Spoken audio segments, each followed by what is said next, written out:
Beneath Hyrule Castle lies a secret that has shaped 10,000 years of history. A fallen king, a stolen power, a sacrifice that changed everything. This is the Imprisoning War from Tears of the Kingdom, and it's the key to understanding why Ganondorf keeps returning, why ancient shrines dot the landscape, and why everything players thought they knew about Hyrule's founding might be wrong. Most Zelda fans know there's an imprisoning war in A Link to the Past, but Tears of the Kingdom reveals a completely different conflict with the same name, one that occurred during Hyrule's founding era, thousands of years before any other game in the series. This isn't just another battle in the eternal struggle between good and evil. This war fundamentally shaped the kingdom players explored in Breath of the Wild and continues to haunt Hyrule in ways that go far beyond Ganondorf's seal breaking. The story begins with the Zonai, a mysterious race described as descendants of gods who descended from the heavens to the surface world. According to the game's Dragon Tears memories, the Zonai brought with them powerful artifacts called Secret Stones, tear-shaped objects said to have been created by the golden goddesses themselves and entrusted to the Zonai by the goddess Hylia. These stones possess the unique ability to amplify the inherent magical powers of whoever possesses them, turning ordinary warriors into beings of extraordinary capability. By the time of the founding of Hyrule, only two Zonai remained, Rauru and his younger sister Miniru. Rauru, wielding a secret stone of light, met and married a Hylian woman named Sonia, who possessed natural abilities over time. Together, using the powers amplified by their secret stones, they established what would become the Kingdom of Hyrule and ruled as its first king and queen. The kingdom they built was meant to be a place of peace, where all the peoples of the land could live together in harmony. But peace was not to last. From the desert came Ganondorf, the leader of the Gerudo tribe. When Ganondorf first encountered the young kingdom, he attempted to attack Hyrule Castle using a swarm of Molduga, massive sand-dwelling creatures. Rauru used his secret stone's amplified light powers to destroy the entire swarm in a devastating display of magical might. This demonstration caught Ganondorf's attention in a very particular way. The Gerudo chief's eyes fixed on the stone embedded in Rauru's right hand, and a sinister smile crossed his face. In that moment, Ganondorf's ambitions crystallized around a single goal, obtaining a secret stone for himself. Shortly after this failed assault, Ganondorf appeared before the court of Hyrule and knelt before King Rauru, pledging his loyalty and fealty to the crown. To all appearances, the Gerudo chief was offering peace between his people and the kingdom. But Princess Zelda, who had been transported to this ancient time from the distant future through the power of her own secret stone, immediately sensed the deception. She warned Rauru that Ganondorf's heart held dark ambitions and urged caution. The very name Ganondorf gave her pause, though she couldn't explain why, her memories of the future having become hazy and fragmented. Rauru acknowledged that he was well aware of Ganondorf's evil nature, but the king made a calculated decision that would prove fateful. Rauru explained that for this very reason, he wanted to keep Ganondorf close. It would be easier to monitor Ganondorf's activities if he was within the kingdom rather than plotting beyond its borders. It was a strategy born of wisdom, but also of a dangerous confidence in his ability to control the situation. What neither Rauru nor anyone else at court realized was the extent of Ganondorf's cunning and his mastery of illusion magic. The Gerudo chief created a false copy of Princess Zelda using his dark sorcery, using this puppet to manipulate events at court, while the real Zelda and Queen Sonia grew increasingly suspicious. On the night of a blood moon, when dark magic runs strongest, Ganondorf enacted his plan. Using the false Zelda as a distraction, he approached Queen Sonia from behind. The false Zelda laughed eerily and vanished into a mist of gloom. Before Sonia could react to the real threat, Ganondorf struck with lethal precision. He murdered the queen and tore the secret stone from her body, claiming it as his own. The moment Ganondorf took possession of Sonia's secret stone of time, everything changed. The stone amplified his already formidable powers of darkness to godlike levels, transforming him from a powerful sorcerer into something far more terrifying, the Demon King Ganondorf. His physical form warped and grew as dark energy exploded outward from his body. Rauru desperately used his own light powers to shield Zelda and the dying Sonia from the Demon King's overwhelming aura of gloom, but the sheer force of the attack nearly overwhelmed even the Zonai King. The royal family was forced to flee to the Forgotten Temple using ancient teleportation technology, barely escaping with their lives. With his newfound power, the Demon King Ganondorf released waves of dark energy across the land, summoning countless monsters from the depths and creating an army unlike anything Hyrule had ever faced. Molduga, bokoblins, moblins, and creatures twisted by gloom poured forth to conquer the kingdom. This was the beginning of the Imprisoning War, a desperate battle for the very survival of Hyrule and all who called it home. King Rauru knew that conventional warfare would not be enough. The Demon King's power was simply too great. In response, Rauru summoned the greatest warrior from each of the major tribes of Hyrule, the Rito, the Zora, the Gorons, and the Gerudo. To each of these champions he entrusted a secret stone, transforming them into sages whose elemental abilities were amplified to match their tribal affinities. The Rito warrior received the secret stone of wind. The Zora champion gained the secret stone of water. The Goron hero wielded the secret stone of fire. And the Gerudo warrior, seeking to redeem her people's honor after their leader's betrayal, accepted the secret stone of lightning. Rauru's sister Mineru, already possessing the secret stone of spirit, joined them as the fifth sage. Together, the 6 sages stood against the forces of darkness. They raised their voices as one, pledging to fight alongside King Rauru to the end. These warriors represented the best hope for Hyrule's survival, their powers amplified by ancient magic and their resolution strengthened by the knowledge of what would be lost if they failed. The Imprisoning War raged across the land as the sages and their forces battled the Demon King's endless hordes. Despite their courage, despite their amplified powers, despite their unity of purpose, the sages found themselves overwhelmed. The Demon King Ganondorf's power, enhanced by Sonia's stolen secret stone, proved insurmountable.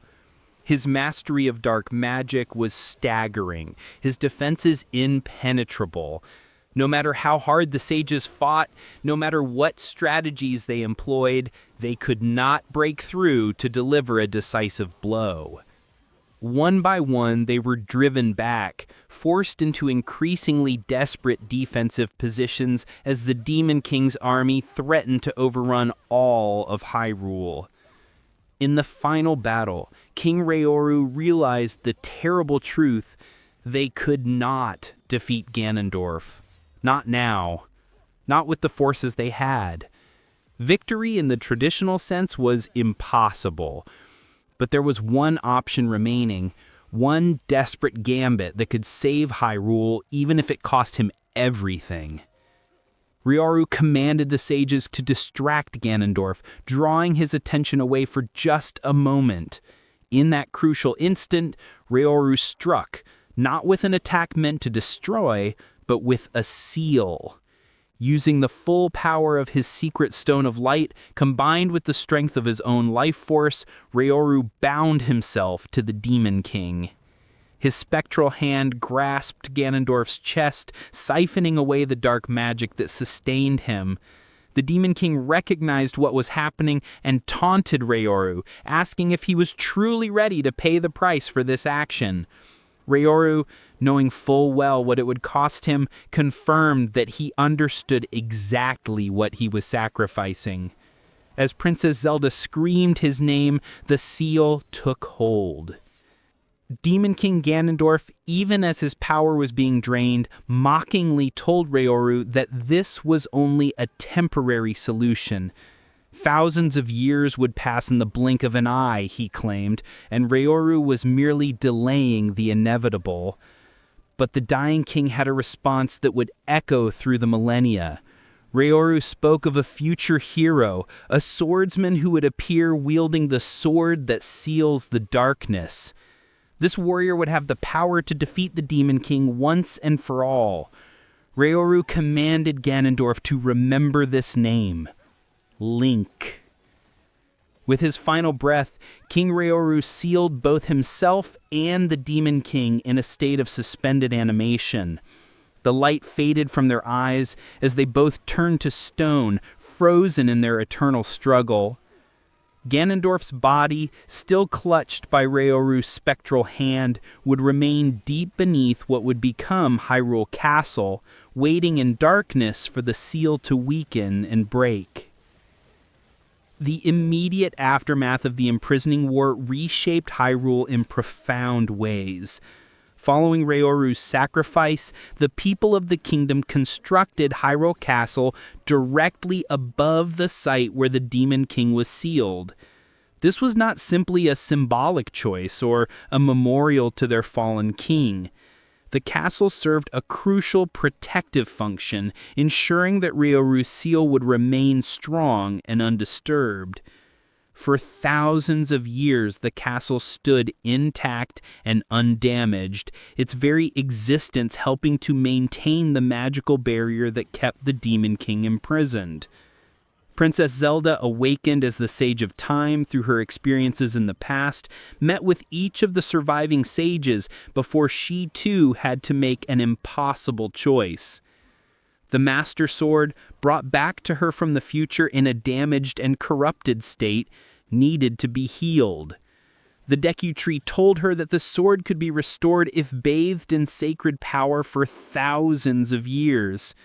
But Zelda had no way to return to her own time, and there was only one method that could allow her to exist long enough to heal the sword: Draconification. Draconification is described by Mineru as a forbidden act. When someone swallows a secret stone, they transform into an immortal dragon, gaining eternal life. But this transformation comes at a terrible cost. The person loses their sense of self, their consciousness fading into an existence that can span millennia. It's a one-way transformation, irreversible under normal circumstances. Yet Zelda, understanding that Link would need the fully powered Master Sword to defeat Ganondorf in the future, made the ultimate sacrifice. She swallowed her secret stone and became the Light Dragon, with the Master Sword embedded in her forehead, healing over the coming ages as her sacred power slowly restored the blade. Meanwhile, Mineru chose a different path. Her physical body was succumbing to the effects of Ganondorf's gloom, the same dark energy that had poisoned so much of Hyrule during the war. Unable to survive in physical form, she separated her spirit from her body and placed it within ancient Zonai technology that would one day be known as the Pura Pad. There, she waited, preserving herself until the time when Link would need her guidance and knowledge. The legacy of the Imprisoning War extended far beyond these immediate consequences. Before the conflict, Rauru and Sonia had traveled throughout the land, using their powers to combat evil beings and demons that threaten the people. Wherever they destroyed a demon, they constructed a shrine, placing it above the site where the creature had been defeated to prevent its return. According to game director Hidemaru Fujibayashi in a translated interview with Nintendo Dream magazine, these shrines serve as spiritual purifiers. The spiral of light that emerges from each shrine is actually Raoru's sealing power, continuously drawing out and purifying demonic magic even thousands of years after his death. This same purifying light appears above every shrine in Tears of the Kingdom, a visible reminder of Raoru's ongoing protection of the land. When Link bathes in the power of these shrines, he's actually being cleansed from the demon magic and gloom that afflicts him. Similarly, the light roots found throughout the depths serve a parallel function, acting as air purifiers for both the surface and the underground, continuing to filter out evil influences long after the Zonai who created them have passed away. The Imprisoning War also established a pattern that would define Hyrule's future. The 4 tribal sages who fought alongside Rauru passed their secret stones and their sworn oaths down through the generations. Each made a promise to Princess Zelda before she transformed. When the time came, when the Demon King's seal finally broke, their descendants would aid the hero who arose to face him. This is why in the present day of Tears of the Kingdom, Link encounters the sage spirits in ancient temples, and why his allies Sidon, Tulin, Yunobo, and Riju awaken as the new generation of sages. For approximately 10,000 years, Raoru's seal held strong. The castle above kept the site protected. The Demon King remained imprisoned, his power contained. With seals, even those created through ultimate sacrifice, are not eternal. The seal began to weaken when Hyrule Castle was damaged for the first time in its long history during the Great Calamity, the catastrophic event that occurred 100 years before Breath of the Wild. Calamity Ganon's rampage shattered portions of the castle, and this structural damage had spiritual consequences. With the castle compromised, the magic holding the Demon King weakened. Deep beneath the ruins, Ganondorf's mummified form began to stir. His consciousness started to return. His power, which had been steadily draining away from millennia, reversed course and began growing again. The gloom that had been sealed with him started seeping upward through cracks in the earth, poisoning the land and making people ill. Rauru's physical body, which had been preserved by his sealing magic, began to decompose, leaving only his spectral right arm still clutching the Demon King's chest. This brings the story full circle to the opening of Tears of the Kingdom. When Link and Zelda explore the cavern beneath Hyrule Castle, they discover the mummified Demon King, still held in place by Rauru's glowing arm. The secret stone on that arm is the only thing maintaining the weakened seal. When Zelda picks up the stone after it falls, the seal breaks completely. Ganondorf awakens, his malice attacking Link and corrupting the Master Sword. As Link falls, Rauru's spirit intervenes one final time, replacing Link's gloom-damaged arm with his own spectral limb and sending him to the Great Sky Island to begin the journey that will ultimately fulfill the ancient king's prophecy. The Imprisoning War from Tears of the Kingdom occupies a unique place in Zelda lore. According to the most recent official timeline released by Nintendo at the Nintendo Live 2024 event in Sydney, both Breath of the Wild and Tears of the Kingdom are now shown as separate from the rest of the established timeline. This has significant implications for understanding how this Imprisoning War relates to the broader series. Game director Hidemaru Fujibayashi has stated in interviews that the development team considers the timeline but doesn't let it restrict their creative process. When asked about timeline placement, producer E.G. Aonuma confirmed that Breath of the Wild takes place at the very end, though he left deliberately ambiguous which timeline branch it concludes. What makes this particularly interesting is that Tears of the Kingdom's past events, including the Imprisoning War, appear to take place during what the official chronology calls the Era of Prosperity, potentially the founding period after Skyward Sword, but before the timeline splits in Ocarina of Time. However, the game also references elements from all 3 timeline branches, suggesting either a convergence or a refounding of Hyrule in the far future. The Creating a Champion book, an official guide for Breath of the Wild, states that all events before the game's 10,000-year backstory have faded into myth, supporting the interpretation that these games exist in such a distant future that previous iterations of Hyrule have risen and fallen completely. This ambiguity is intentional. In an interview with Game Informer, Fujibayashi explained that the team does consider the timeline, but not to an extent where they feel their development process is restricted or constrained.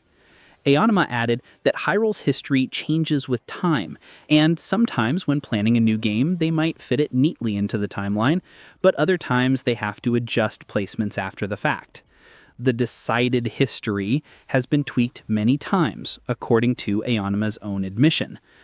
What cannot be disputed is the profound impact the Imprisoning War had on the world players explore in both Breath of the Wild and Tears of the Kingdom. Every shrine Link activates is a remnant of Rauru's efforts to protect the land. Every light root in the depths serves the same purifying purpose.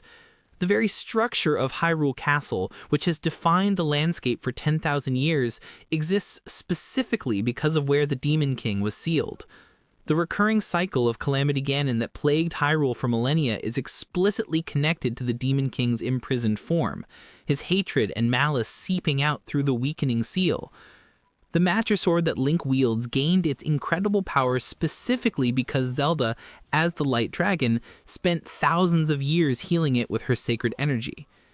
The abilities that Link receives from the modern sages, the powers of wind, water, fire, lightning, and spirit, all trace back to the original sages who received their secret stones from Rauru. Even Link's right arm, which grants him the powers of Ultra Hand, Fuse, Ascend, and Recall, is literally Rauru's arm, carrying the ancient king's light magic forward into the present. Understanding the Imprisoning War also recontextualizes Ganondorf's motivations and methods. Unlike many of his incarnations across the series, this Ganondorf was not seeking the Triforce. The Triforce is notably absent from both Breath of the Wild and Tears of the Kingdom's explicit narrative, though it appears in background elements and symbolism. Instead, this version of the villain was obsessed with the secret stones and the godlike power they could grant. His transformation into the Demon King was not the result of touching the Triforce or being chosen by fate, but rather the consequence of murdering a queen and stealing her magical artifact. The war also demonstrates the limitations of even the most powerful magic and the most noble intentions. Rauru, despite being descended from gods, despite wielding a secret stone, despite having allies who were themselves sages, could not truly defeat Ganondorf. The best he could do was seal the Demon King away and trust that a future hero would finish what he started. This theme of one generation laying the groundwork for the next, of sacrifice and hope extending across vast spans of time, is central to Tears of the Kingdom's narrative. The choice Zelda makes to transform into a dragon parallels Rauru's sacrifice in meaningful ways. Both gave up everything they were to ensure a future they would never see. Rauru sealed himself away alongside his enemy, spending thousands of years as a conscious presence maintaining that seal until his body finally failed. Zelda surrendered her identity entirely, becoming an immortal being without memory or self-awareness, existing only to heal the weapon that would be needed to fulfill Rauru's prophecy. Both sacrifices were necessary. Both were irreversible under normal circumstances, and both were ultimately undone through the combined power of those who came after. When Link finally defeats the Demon Dragon, the form Ganondorf took after swallowing his own secret stone in a final act of desperate ambition, the spirits of Rauru and Sonia appear one last time. Together, using the sacred powers they wielded in life, they reverse Zelda's draconification and return her to human form. It's a moment that demonstrates how the bonds forged during the Imprisoning War transcend death itself, how the love and determination of those ancient heroes continues to shape events in the present. The Imprisoning War from Tears of the Kingdom is not just backstory or flavor text. It's the foundational event that explains nearly every major element of the modern Hyrule that players explore. The architecture, the monsters, the magic, the recurring themes of light versus darkness, the role of the sages, the relationship between the royal family and the various tribes of Hyrule.